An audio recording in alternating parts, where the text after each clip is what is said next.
သမီးကအပေါင်းအသင်းအရန်များလာတယ်အလုပ်ပေးရဆိုပြီးတော့တော့ပေးကိုလာမှန်းမလုပ်မသိဘူးသမီးလေးကိုနည်းနည်းပါးပါးဆုံးမဖို့လိုတယ်သူသွားရှင်သူသွားပါစေလေအလုပ်ပေးရမှသူသွားတာငါတို့သမီးလေးအရွယ်ရောက်နေပြီတော့သူပြိုချင်ပါချင်ပါပဲဒါကြောင့်ငါလုပ်လိုက်တာရှင်ကတနေ့အဲ့ဒီကျန်းစာဖတ်လိုက်စားလိုက်အိတ်လိုက်ကျမကိုဖို့လေနည်းနည်းပါးပါးစဉ်းစားအောင်ရှစ်သမီးအကြောင်းပြောနေတယ်ငါလုပ်လိုက်တာသူ့မဟုတ်ဘူးသမီးလေးကိုပြောတာကလည်းနောက်မှနောင်တရတယ်လို့ဖြစ်ခိုင်းစေချင်ဘူး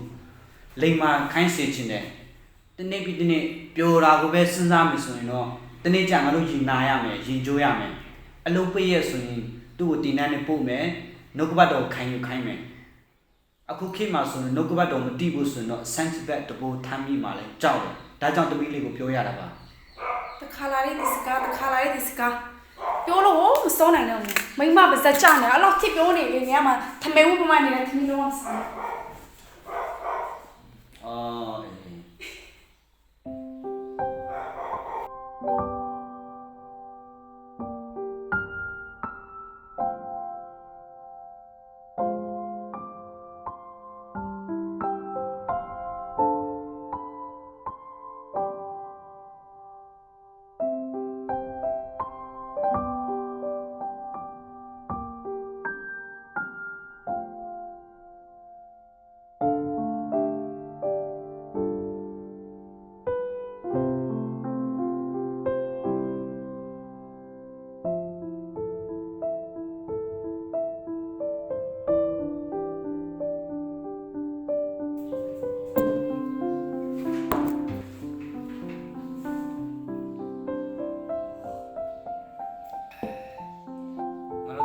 အရင်ရောက်လာပြီနှုတ်ကပတ်တော်လည်းနည်းနည်းပါးပါးတူပေးလိုက်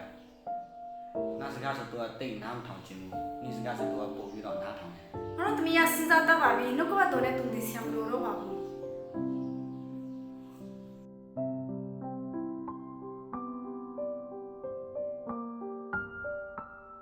အမေနဲ့ဖေကနာပါပြောနေကြတယ်မလေးနဲ့ဖေလေးရဲ့အရင်မြအဖက်မြဲပြောနေရနားထောင်နေဆံလို့သူရဲ့သမီးပိုက်စားနေပြီဘာဟင်းနဲ့ချက်ထားလဲမလေးပြဖို့ကြမှာပဲဟင်းချက်ထားရတာစားရပါ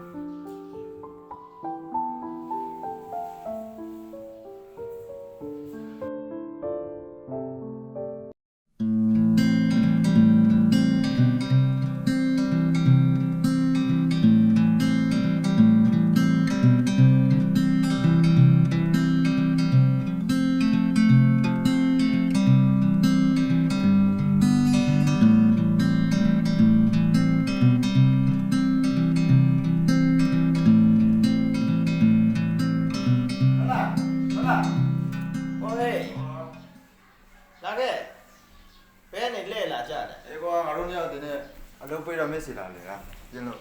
ကောင်းတယ်လေဆိုတော့ထိုင်မှာထိုင်အဲ့လေကွာဒီမှာပဲအိမ်မှာနေဖြစ်တော့တယ်ဒီခုတော့အစီအစဉ်ဖြေပါတဲ့အလုပ်ကတော့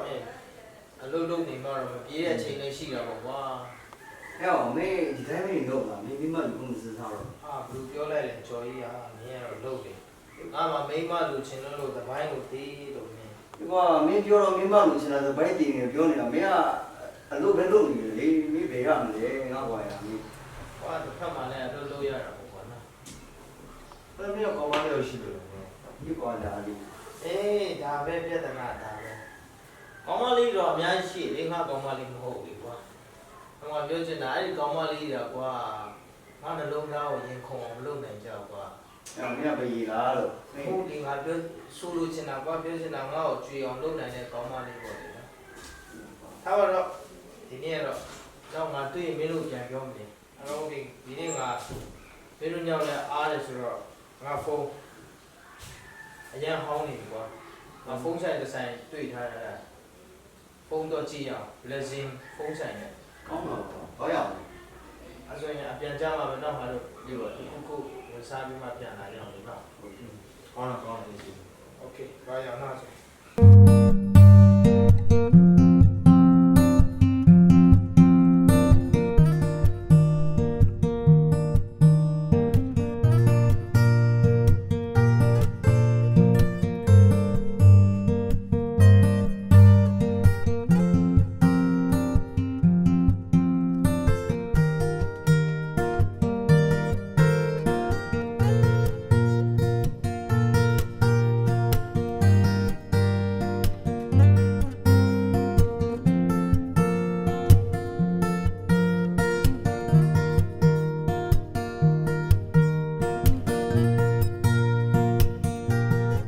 မင်္ဂလာပါ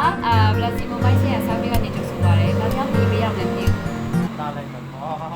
။ဘာပြောရလဲမသိဘူး ဖုန်းတော်လာတယ်နော်ဒီမှာ ။ဖုန်းကဟုတ်တယ်ဖုန်းမှာနှမျိုးနှစားရှိရပေါ့နော် ဟုတ်လား Android အမျိုးအစားရဲ့ iOS အမျိုးအစားရဲ့ပေါ့နော်ဘယ်ထည့်ကြိုက်လဲမသိဘူး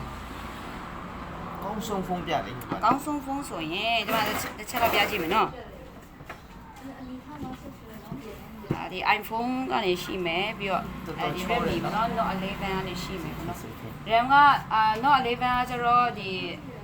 RAM က4ရှိမယ်128 GB ရှိမယ်ပြီးတော့ဒါ iPhone ကကျတော့အများကြီးပေါ့နော်ဒါ13 Pro Max ဖြစ်တယ်ပေါ့နော်လူတွေအများကြီးကိုင်နေကြတယ်ဖြစ်တယ် ဒီဖုန်းနဲ့ဒီဖုန်းကဘယ်ကူကောင်းလဲ ဒီဖုန်းနဲ့ဒီဖုန်းဆိုဒီဖုန်းပိုကောင်းတယ်ပေါ့နော်စတရားပိုကောင်းတယ်ပေါ့နော်ပြီးတော့ဒီမှာ accessory ပစ္စည်းတွေအများကြီးရှိရပေါ့နော်ဝယ်ယူလို့ရတယ်ပေါ့နော်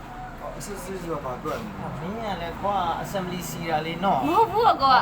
accessory ဆိုတာဖုန်းအတွက်လိုအပ်တဲ့ပစ္စည်းတွေအားလုံးကိုပြောတာဖြစ် ဩငါပြောငါထင်တာပဲ အဲ့တော့မိတ်ကဘာလို့လဲဆိုကြည့်အောင်လေဟုတ်တယ်ကွာငါလည်းကဘာမရှိဘူး ကြည့်လိုက်မင်းတို့ညအေးဆေးကြည့်တယ်ပေါ့ငါလည်းဒီမှာညီမလေးနဲ့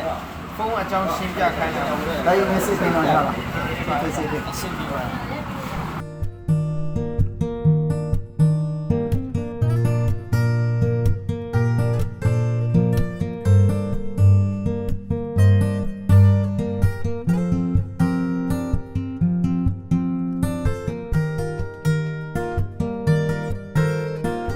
လေဒီဖုန်းမှာပါထည့်လို့ရ အဲ့ဖုန်းမှာဆိုရင်တော့ဖုန်းနဲ့ပတ်သက်တဲ့အရာအားလုံးထည့်လို့ရတယ်ရှင် ဟုတ်လားဒီဖုန်းထဲမှာကိုမျောလင့်တဲ့ဥစ္စာရောထည့်လို့ရလား ရတယ်ရှင် အဲ့ဆိုညီမလေးဖုန်းနံပါတ်ထည့်လိုက်